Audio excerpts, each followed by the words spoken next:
Millions of dollars all summer long. Everybody's rioting and whatnot, and the local chapters don't see any money. They call them out for it, and that's their reply. Joining me now to talk more about this nonsense, the founder of the Tatum Report, and also, thank you for your service, a former Tucson police officer and co-founder of Blexit, Brandon Tatum. Brandon, thanks for coming back on the show, man. How are you?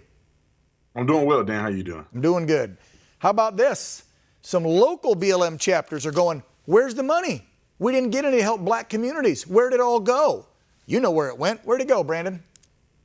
Well, it's going to line the pockets of the people at the very top. They don't care nothing about the black lives in these communities. They don't care, because you would notice that when black people get killed by each other or they're killed in the community and there's things that are going wrong locally, they are not protesting. They are not raising money on that. They are not funding them. And I think that there could be elements of Black Lives Matter that are actually out there trying to do something positive. But in the big scheme of things, this is the military arm of the Democratic Party. They're out burning buildings and doing all of this in the name of the Democrat Party to push leftist agenda, and everybody else underneath is suffering because of it.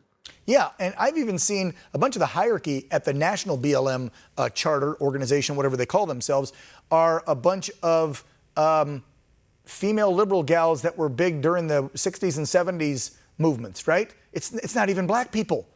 And the majority of the money at the beginning went to the Bernie camp and then to the Biden camp. None of this was going to communities, it was going to politicians.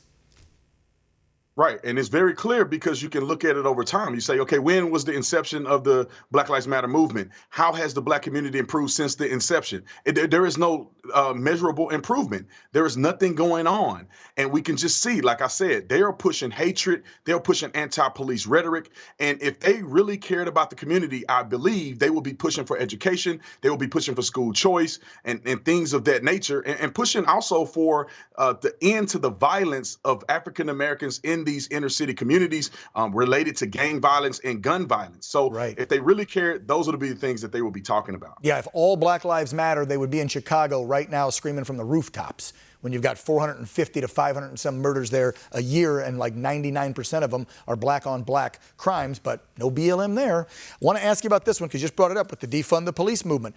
How about the squad and these insanely progressive liberals like Ilhan Omar now attacking their savior, former President Barack Obama? He was on a Snapchat show called Good Luck America, and he warned Democrats not to use the phrase defund the police. It's not good for the party, he said. And then they attack him for it. I think we got the tweet. Can we put that up there real quick? I want Brandon to comment on this.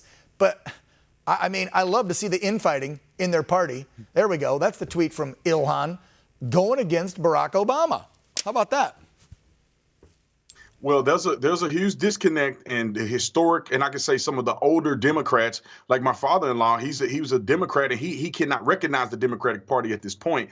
And some of these leftist extremists who are socialists, they are taking over the Democrat Party.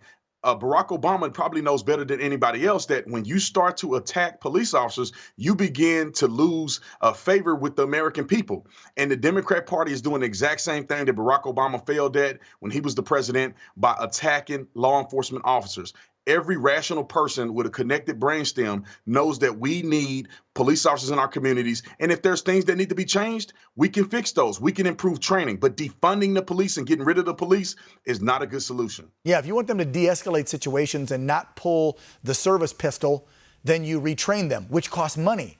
You don't defund them and take them off the streets and then hope a social worker is going to go talk down some insane husband getting ready to shoot and kill his family or something. I mean, that doesn't even make any sense. By the way, I'm getting asked by folks in my ear here, what's the shirt say? I like it. Can you read that for me?